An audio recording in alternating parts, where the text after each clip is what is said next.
Cadet ROTC Unit, National VIPS, President and Commander-in-Chief Forces of the Philippines, His Excellency Rodrigo Roa Duterte, Secretary of National Defense, Honorable Delfin Negrelio Lorenzana, Military VIPs, Chief of Staff, Armed Forces of the Philippines, General Andres C. Centino, Armed Forces of the Philippines, Commanding General, Philippine Army, General Romeo S. Browner Jr., Armed Forces of the Philippines, Commander RSCOM, Major General Fernando V. Felipe, Philippine Army, Group Commander 9 RCDG, Colonel Patricio S. Lomantas, Infantry, Philippine Army.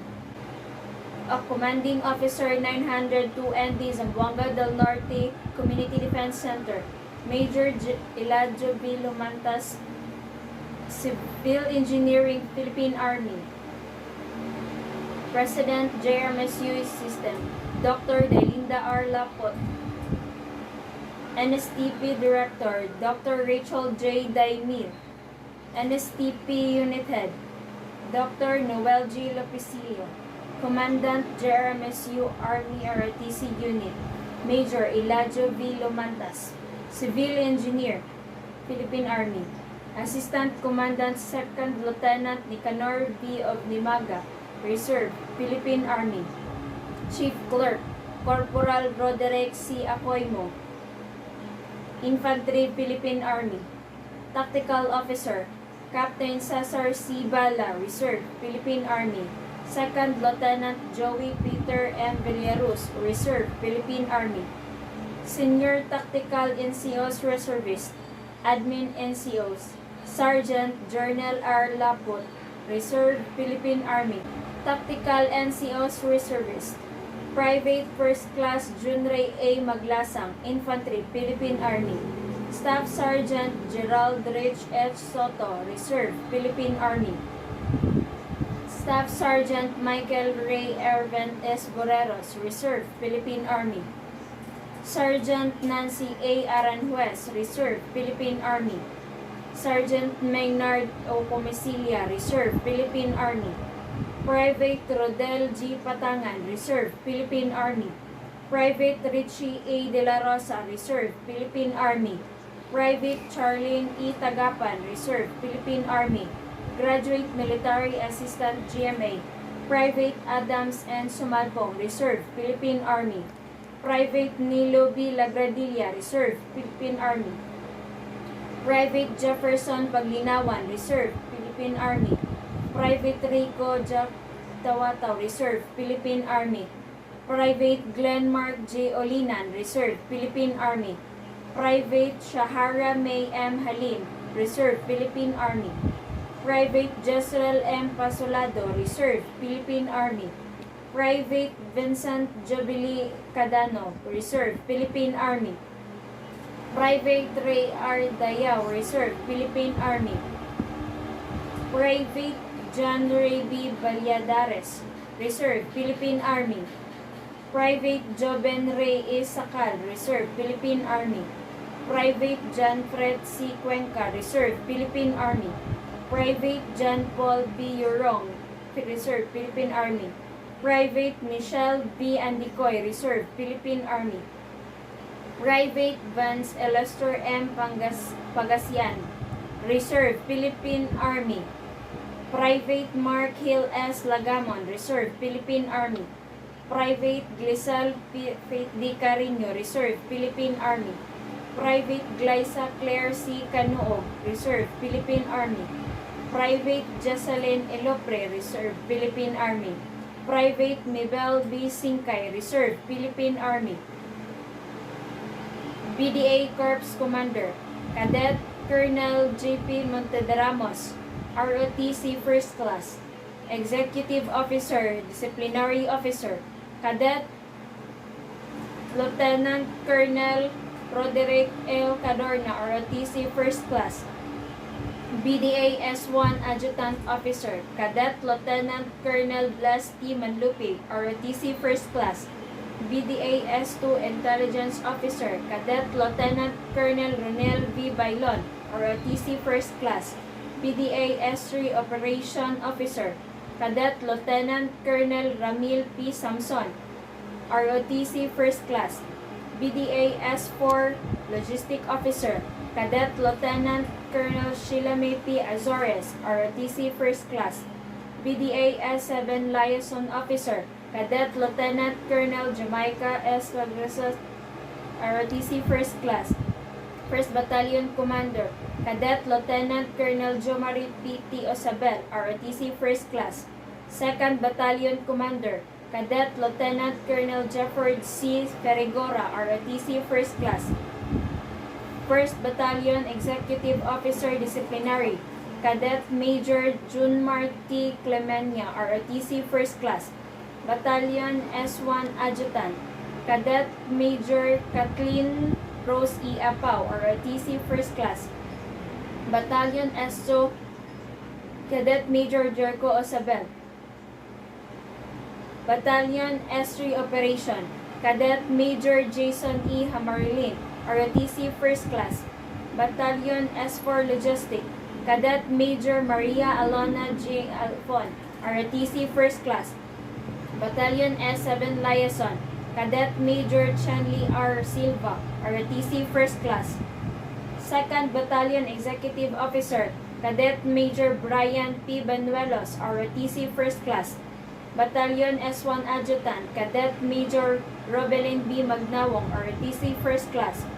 Battalion S2 Intelligence, Cadet Major Hansel B. Zozobrado, ROTC First Class. Battalion S3 Operation, Cadet Major Raymark O. Lakay, ROTC First Class.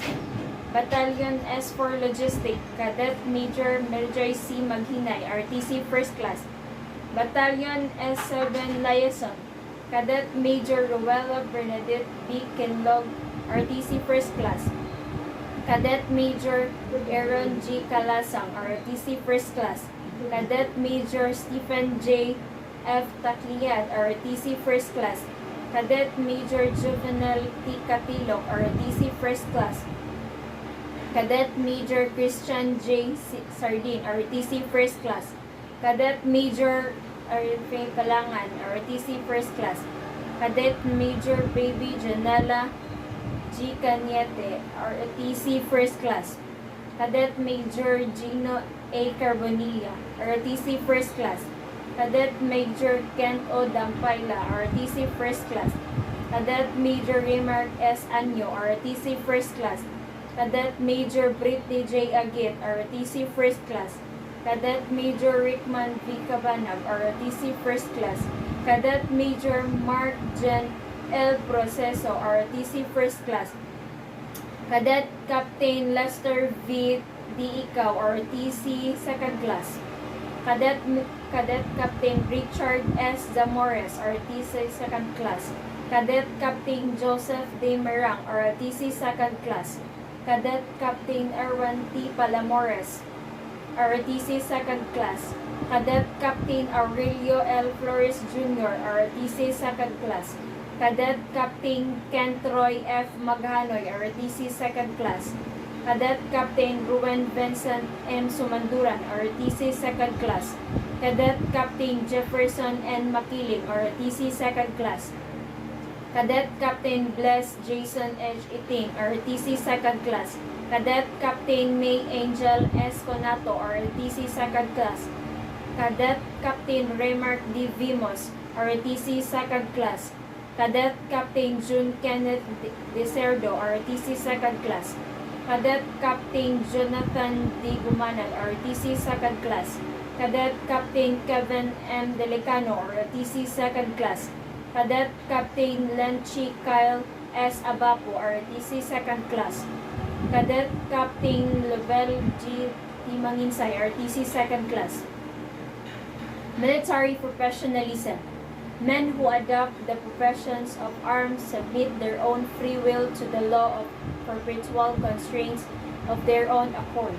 They reject the right to live where they choose, to say what they say, to address what they like. From the moment they become soldiers, it needs but an order to settle them in this place. to move them to separate them from their families and dislocate their normal lives.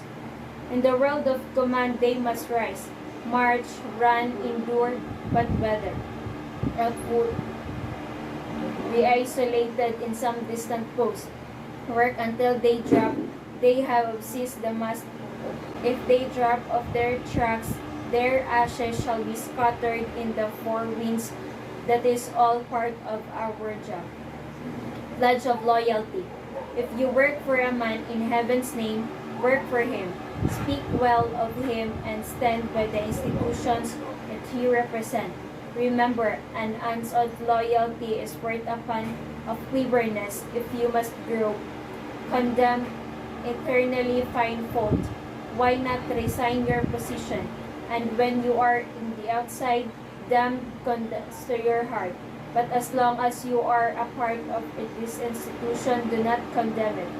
If you do, the first high wind that comes along will blow you away, and probably you'll never know why. Military courtesy, an act of politeness, civility, and respect that a person or military organization accord to one another. Military discipline. It is a state of order and obedience existing within a command. Military leadership. It is the process of influencing men in such a manner to accomplish the mission. Military secrecy. What you see, what you hear, when you leave it here. Salute is the highest form of courtesy. 11 general orders. Number 1. To take charges of this post and all government property in view. To walk my post in the military, keeping always in things there is necessary. To report all violations of orders I am instructed to enforce. To repeat all calls from all posts more distant from the guardhouse than my own. To quit my post only when properly relieved. To receive, obey, and pass on the sentimental who relieves orders from the commanding officer. Officer of the day, and then commission of the officer.